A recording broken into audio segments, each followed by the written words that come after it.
Okay. Okay. Okay, guys, if you can see right here, this is the moment the crash happened. This is video from EarthCam. You can see right there. Wow. You can see what appears to be an explosion there in the skies. This is incredible video tonight. Let's watch this again. You can see there's an aircraft up top, but if you look right down, right above what appears to be the lower level there, you can see the explosion. Again, from what we are being told, a commercial airliner from American Airlines was flying into Reagan National Airport tonight from Wichita, Kansas, with about 60 people and its crew on board.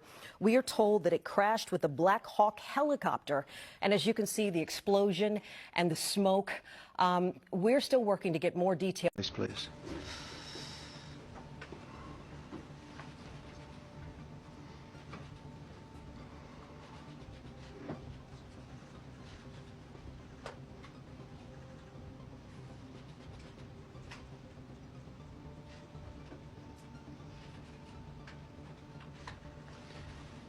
Thank you very much.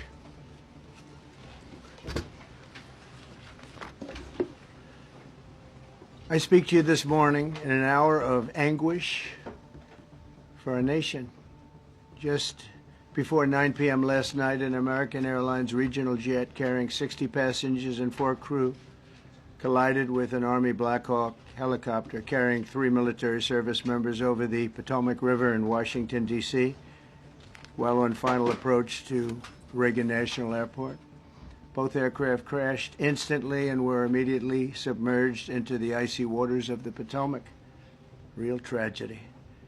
The massive search and rescue mission was underway throughout the night, leveraging every asset at our disposal, and I have to say the local, state, federal, military, including the United States Coast Guard in particular, they've done a phenomenal job. So quick, so fast, it was mobilized immediately. The work has now shifted to a recovery mission. Sadly, there are no survivors. This was a dark and excruciating night in our nation's capital and in our nation's history, and a tragedy of terrible proportions. As one nation, we grieve for every precious soul that has been taken from us so suddenly, and we are a country of really, we are in mourning. This is really shaken a lot of people, including people, very sadly, from other nations who were on the flight. For the family members back in Wichita, Kansas, here in Washington, D.C., and throughout the United States and in Russia, we have a Russia contingent, some very talented people, unfortunately, were on that plane. Very, very, very sorry about that. Whose loved ones were aboard the passenger jet. We can only begin to imagine the agony that you're all feeling. Nothing worse. On behalf of the First Lady, myself, and 340 million Americans, our hearts are shattered alongside yours, and our prayers are with you now and in the days to come. We'll be working very, very diligently in the days to come. We're here for you to wipe away the tears and to offer you our devotion, our love, and our support. There's great support. In moments like this, the differences between Americans fade to nothing compared to the bonds of affection and loyalty that unite us all, both as Americans and even as nations. We are one family, and today we are all heartbroken. We're all searching for answers. That icy, icy Potomac, it was a cold, cold night, cold water. We're all overcome with the grief for many who have so tragically perished, will no longer be with us. Together we take solace in the knowledge that their journey ended not in the cold waters of the Potomac, but in the warm embrace of a loving God. We do not know what led to this crash, but we have some very strong opinions and ideas, and I think we'll probably state those opinions now. Because over the years I've watched as things like this happen, and they say, well, we're always investigating, and then the investigation 3 years later, they announce it. We think we have some pretty good ideas, but we'll find out how this disaster occurred, and we'll ensure that nothing like this ever happens again. The FAA and the NTSB and the U.S. military will be carrying out a systematic and comprehensive investigation. Our new Secretary of Transportation, Sean Duffy, his second day on the job when that happened. It's It's a rough one. Will be working tirelessly. He's a great gentleman. The whole group these are great people, and they are working tirelessly to figure out exactly what happened. We will state certain opinions, however. I'm also immediately appointing an acting commissioner to the FAA, Christopher Rocheleau, a 22-year veteran of the agency, highly respected. Christopher, thank you very much. Appreciate it.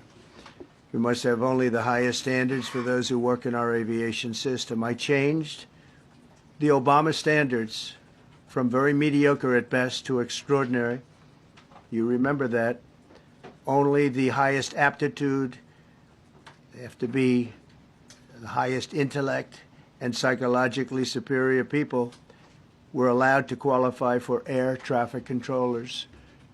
That was not so prior to getting there. When I arrived in 2016, I made that change very early on because I always felt this was a job that, and other jobs too, but this was a job that had to be superior intelligence, and we didn't really have that, and we had it.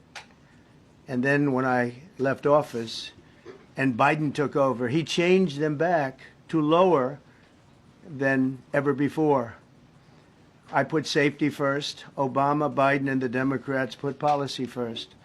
And they put politics at a level that nobody's ever seen, because this was the lowest level. Their policy was horrible, and their politics was even worse.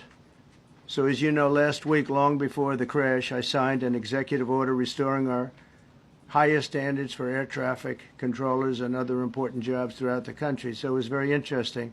About a week ago, almost upon entering office, I signed something last week that was an executive order, very powerful, on restoring the highest standards of air traffic controllers and others, by the way.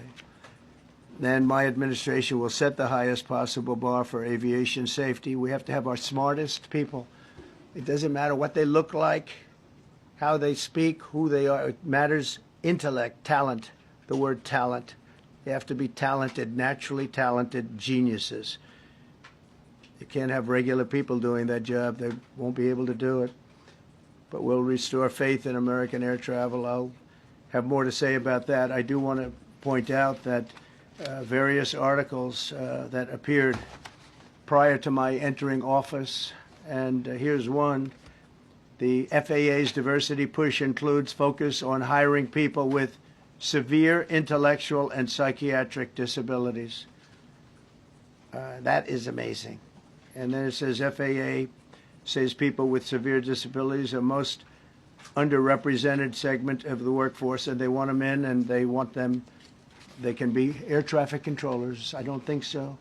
This was on January 14th, so that was a week before I entered office. They put a big push to put diversity into the FAA's program. Then another article, the Federal Aviation Administration, this was before I got to office, recently, second term. The FAA is actively recruiting workers who suffer severe intellectual disabilities, psychiatric problems, and other mental and physical conditions under a diversity and inclusion hiring initiative spelled out on the agency's website. Can you imagine? These are people that are, I mean, actually their lives are shortened because of the stress that they have. Brilliant people have to be in those positions, and their lives are actually shortened, very substantially shortened, because of the stress, where you have many, many planes coming into one target, and you need a very special talent and a very special genius to be able to do it. Targeted disabilities are those disabilities that the federal government, as a matter of policy, has identified for special emphasis in recruitment and hiring. The FAA's website states they include hearing, vision, missing extremities, partial paralysis, complete paralysis, epilepsy, severe intellectual disability, psychiatric disability, and dwarfism all qualify for the position of a controller of airplanes pouring into our country, pouring into a little spot, a little dot on the map, a little runway. The initiative is part of the FAA's Diversity and Inclusion Hiring Plan. Think of that. The initiative is part of the FAA's Diversity and Inclusion Hiring Plan, which says diversity is integral to achieving FAA's mission of ensuring safe and efficient travel. I don't think so. I think it's just the opposite.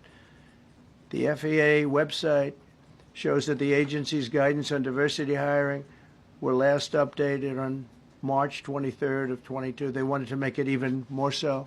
And then I came in, and I assume maybe this is the reason. The FAA, which is overseen by Secretary Pete Buttigieg, a real winner. That guy's a real winner. Do you know how badly everything's run since he's run this Department of Transportation? He's a disaster. He was a disaster as a mayor. He ran his city into the ground, and he's a disaster now. He's just got a good line of bullshit. The Department of Transportation, his government agency charged with regulating civil aviation. Well, he runs it, 45,000 people, and he's run it right into the ground with his diversity. So I had to say that it's terrible. Then it's a group within the FAA, another story, determined that the workforce was too white, that they had concerted efforts to get the administration to change that and to change it immediately. This was in the Obama administration just prior to my getting there. And we took care of African Americans, Hispanic Americans. We took care of everybody at levels that nobody's ever seen before. It's one of the reasons I won. But they actually came out with a directive, too white. And we want the people that are competent. But now we mourn and we pray and would like to ask all Americans to join me in a moment of silence as we ask God to watch over those who have lost their lives and bring comfort to the loved ones. And I just want to say God bless everyone in this room. This has been a terrible, very short period of time. We'll get to the bottom of it. So we all saw the same thing. We've seen it many times. I've had the honor of hearing tapes. Tapes are scary, very scary tapes. You had a airliner coming in, American Airlines. He was doing everything right. He was on track. He was the same track as everybody else. They came in. It's probably the same track as they've had for 25 years or more. He's coming in the path. And for some reason, he had a helicopter that was at the same height, obviously when they hit, but pretty much the same height, and going at an angle that was unbelievably bad. When the air traffic controller said, do you see, he was talking about, do you see him? But there was very little time left when that was stated. And then also he said, follow him in. And then almost immediately after that, seconds after that, there was the crash that took place. Well, you follow him in, that means like everything's fine. Follow him in. You had a pilot problem from the standpoint of the helicopter. I mean, because it was visual. It was a very clear night. It was cold but clear, and clear as you could be. The American Airlines plane had lights blazing. They had all of their landing lights on. I could see it from the Kennedy Center tape. We had a tape up on the Kennedy Center. That seems to be the primary. Thus far, I'm sure we'll see other tapes because it's such an area where there are a lot of cameras looking up into the air, into space. So we'll probably see many other shots of it before too much time goes by. But we had a situation where you had a helicopter that had the ability to stop. I have helicopters. You can stop a helicopter very quickly. It had the ability to go up or down. It had the ability to turn. And the turn it made was not the correct turn, obviously. And it did somewhat the opposite of what it was told.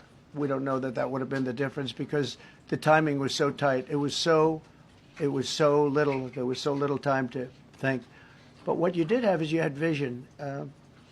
The helicopter had vision of the plane, because you had vision of it all the way, perfect vision of it all the way from at Kennedy Center where the tape was taken.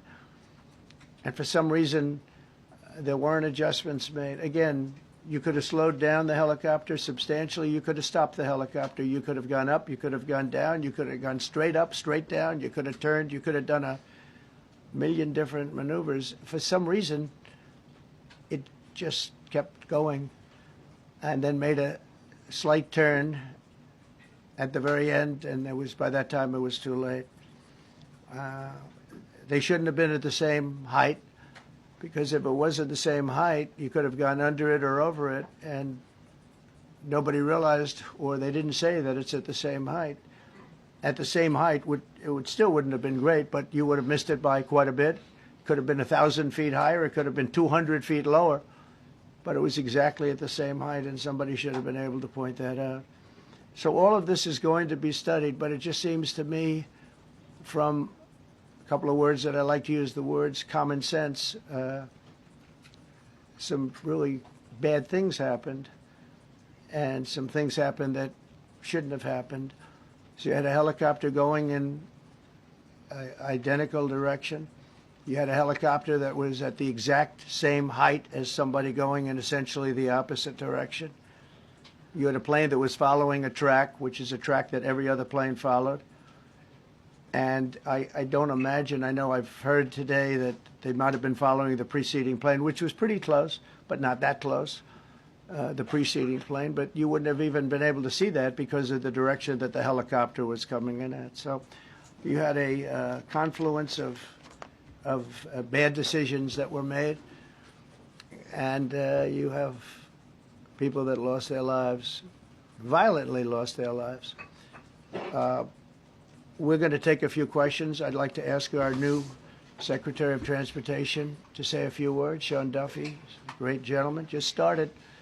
It's not your fault, and I know you agree with me very strongly on intellect and even psychological well-being of the air traffic control. It's such an important position, and I think I can't emphasize stronger. I changed it when I first ran in 2016. I changed it. We had the highest standard that you could have, and then they changed it back. That was Biden, to a standard I read it to you. That was from one of your papers. One of the people in this room actually wrote that. And then I changed it back a few days ago. And unfortunately, that was, we'll see. We don't know that necessarily it's even the controller's fault. But one thing we do know, there was a lot of vision, and people should have been able to see that, at what point do you stop? At what point do you say, wow, that plane's getting a little bit close? So this is a tragedy that should not have happened. Please, Sean. Thank you, Mr. President. And I would just note the President's leadership has been remarkable during this crisis.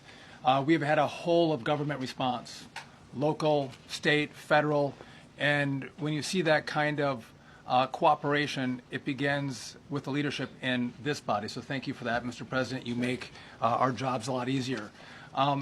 You made an important point that when we deal with safety, we can only accept the best and the brightest in positions of safety that impact the lives of our loved ones, our family members. And I think you make a really important point on that, Mr. President. That is the motto of your presidency, the best and the brightest, the most intelligent coming into these spaces. I want to take a moment and extend my condolences to the families of the loved ones. We commit to them that we are going to get to the bottom of this investigation, not in 3 years, not in 4 years, but as quickly as possible, with the NTSB, who is here today, as well as the FAA. What happened yesterday shouldn't have happened. It should not have happened. And when Americans take off in airplanes, they should expect to land at their destination. That didn't happen yesterday. That's not acceptable. And so we will not accept excuses. We will not accept passing the buck. We are going to take responsibility at the Department of Transportation and the FAA to make sure we have the reforms that have been dictated by President Trump in place to make sure that these mistakes do not happen again. And again, I want to thank you for your leadership, Mr. President. And I appreciate the confidence you placed in me. Thank you.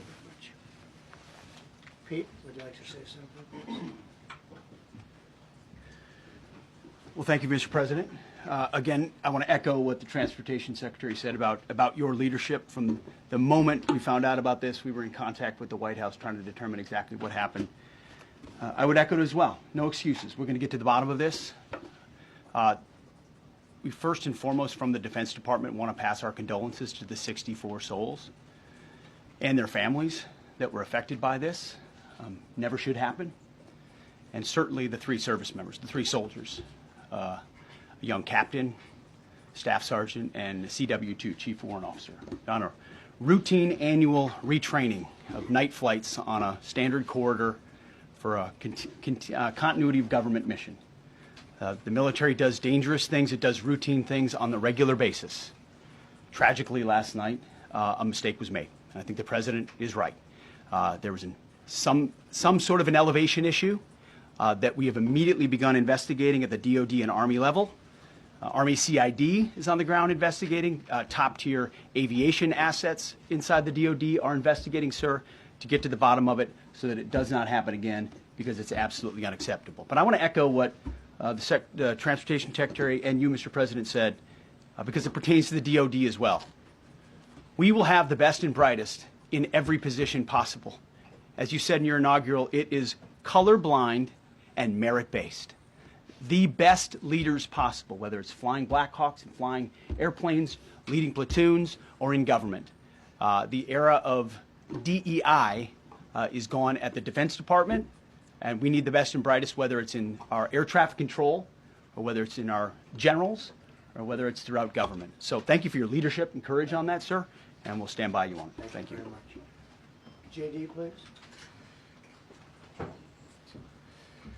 Well, thank you, Mr. President, for your leadership. I just want to reemphasize something the President said, and you've heard from the Secretary of Transportation and of Defense. There really was a whole of government response. We were all on the phone. We were all communicating yesterday, trying to get to the bottom of this immediately, but also try to communicate with the American people about what happened.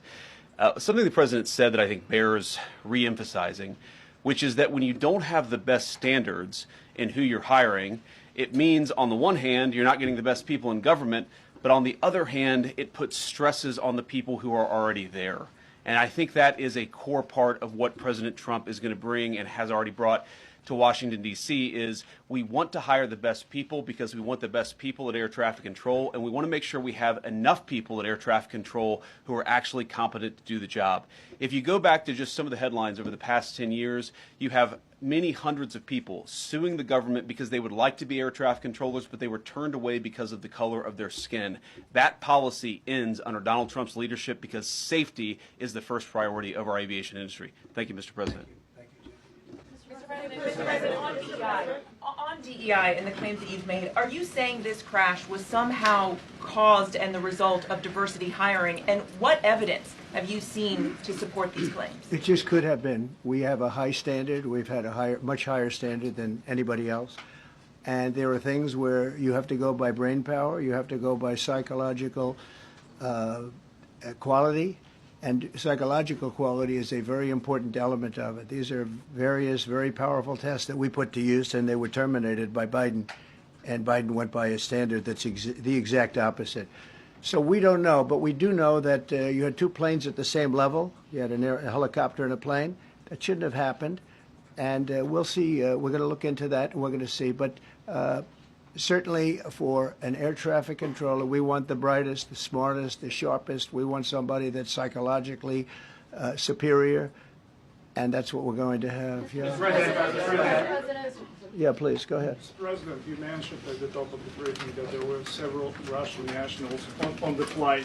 Yes. Will the U.S. government be willing to facilitate the transfer of their remains, considering the fact there is no direct air travel between the 2 countries? We've already been in contact with Russia, and the answer is yes, we will facilitate. Yes.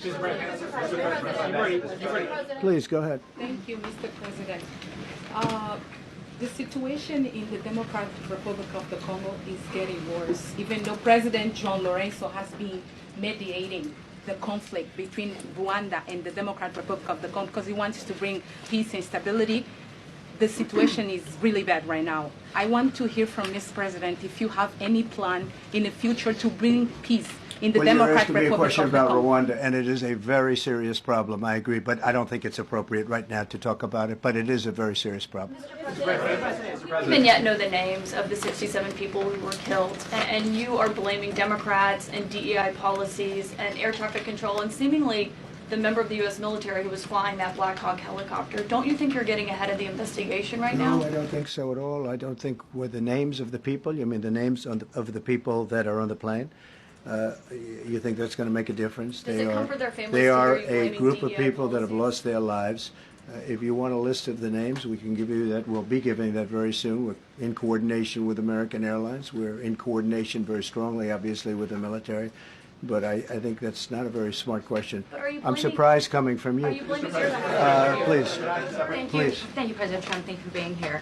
Based on your analysis so far, do you have a sense of who is at fault, if it was the plane, the helicopter, air traffic control, and can you assure people that it is safe to fly in and out of D.C.? Well, I've given you the analysis, and the analysis was it was based on vision.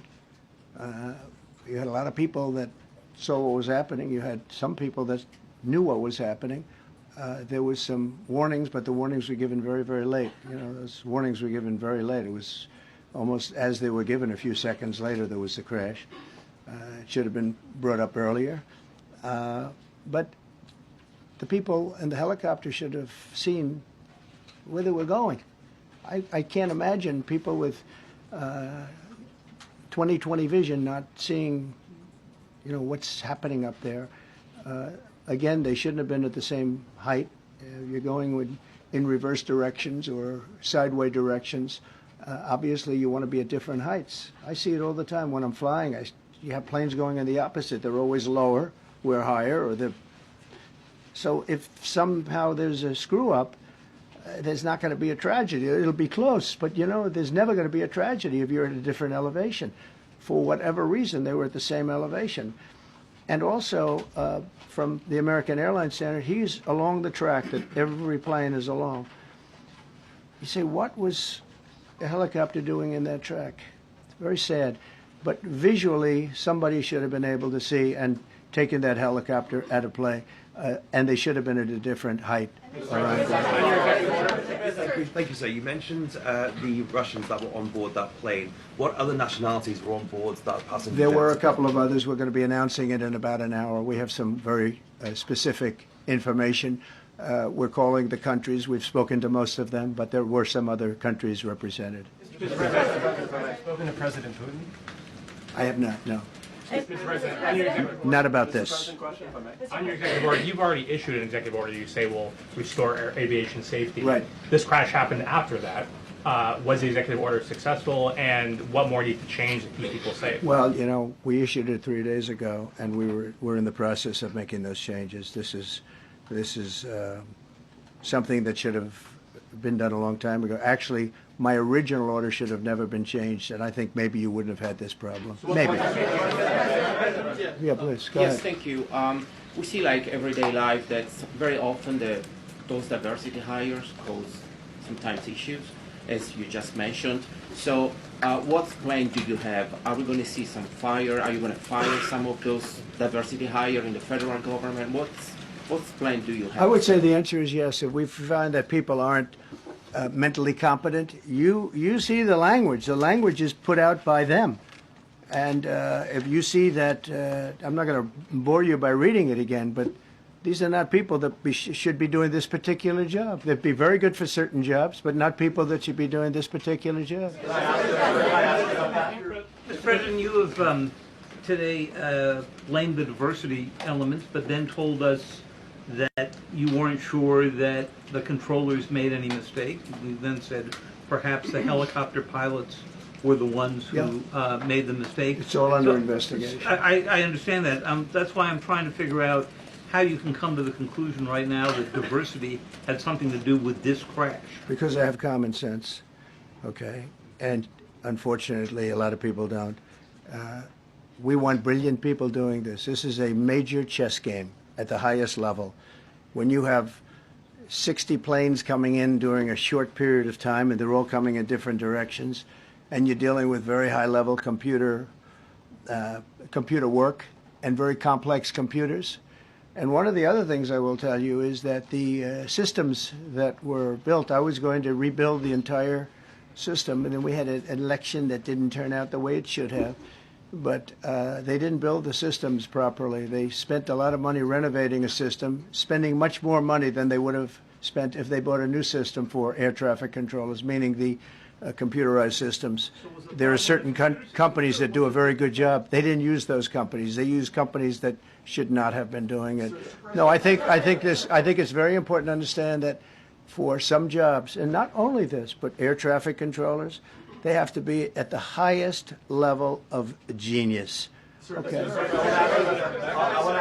I want to ask you about the ice skaters in a moment because the U.S. ice skating community was affected. But first, if I can, the cited FAA text that you read is real. But the implication that this policy is new or that it stems from efforts that began under President Biden or the Transportation Secretary Pete Buttigieg is demonstrably false. It's been on the FAA's Who said website. That, you? No, it's on the website, the FAA's website. It was there in 2013. It was there for the Take entirety. A look, what I read. It was there for the entirety of your administration Nice and too. easy. So my question is, why didn't you change the policy during your first administration? I did change it. I changed the Obama policy, and we had a very good policy. And then Biden came in, and he changed it. And then when I came in 3 days ago, I signed a new order bringing it to the highest level of intelligence. Okay. It was on the website. Please. Quiet. Thank you, Mr. Welcome back to the. I'm sorry. You mentioned that a vision was probably the problem that was at issue in this crash. There's been some reports that one of the pilots in the helicopter may have been using night vision equipment. Was there any indication? I heard that. We don't know. We're going to know that pretty soon. It may change your viewplane if you do have the night vision. So it's very possible that could have happened. That would be maybe a reason why you wouldn't actually see as well as on a clear night. You can see sometimes better without it. Have a couple of more. Mr. President, is it helpful to have your Secretary of Transportation confirmed, and does this intensify your interest in getting other nominees confirmed quickly? Go to what? Is it helpful to have your Secretary of Transportation confirmed, and does this intensify your interest in getting other nominees confirmed quickly as well? Well, sure. We want fast confirmations. And the Democrats, as you know, are doing everything they can to delay them. They've taken too long. We're struggling to get very good people that everybody knows are going to be confirmed, but we're struggling to get them out faster. We want them out faster. It's a good question, actually. We've been pushing Sean. Everyone knows Sean for a long time. He got many, many Democrat votes, but they want to take as long as they can. They ask questions like some of the questions that Peter would ask that were totally irrelevant and not very good questions, but they want to just keep it going. They want to keep it going as long as possible. I was very honored, actually, that you got so many Democrat votes. That was really good. That was really good. When I try to meet with the families, and second question, is it your impression that military training that was done during that time, the what? The training that the helicopter was involved in, is it anything you can tell us about You that? don't know. These are the things that will come up with the investigation. You don't know, but the helicopter obviously was in the wrong place at the wrong time, and a tragedy occurred. Please. Thank you, Mr. President. I've got a question about the... No, go ahead, please. Thank you, Mr. President. You've been critical of the current regulations, and you've called for big reforms at FAA.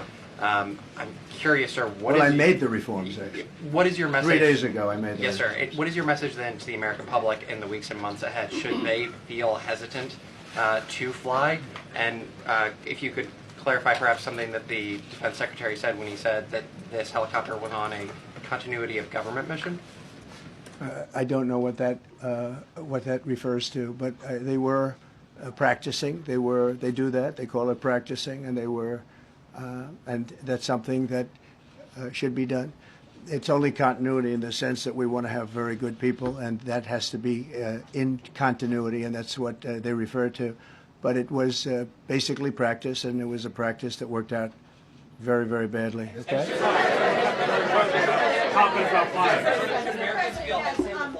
On his question, the first question, Should people be hesitant to fly right now? No, not at all. I've not hesitated to fly.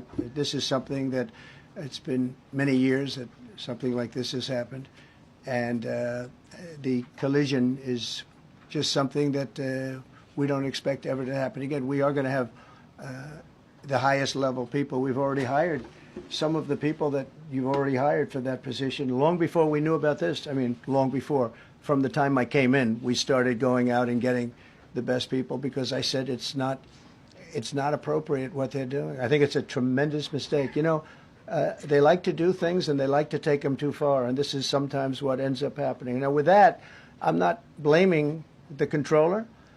I'm saying there are things that you could question, like the height of the helicopter, the height of the plane being at the same level and going in opposite directions. It's not a positive.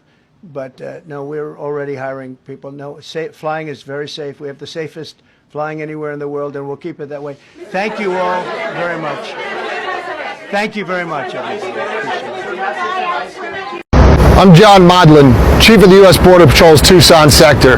This morning, I'm at the Tucson International Airport. Behind me, you can see recently processed migrants boarding an international flight back to their country of origin. I would remind anyone thinking about crossing the border illegally between the ports of entry that under Title VIII, you may face an enhanced expedited removal process, meaning that upon being encountered, you will be promptly placed into immigration proceedings and may be removed. Instead, anyone considering migrating to the United States is highly encouraged to apply for admission. Don't risk your life or the lives of your loved ones by crossing illegally through Arizona's desert during the summer months. Remember, there are consequences for illegal entry under Title VIII. These consequences are strictly enforced. Use the CBP One mobile application. Don't cross the border illegally.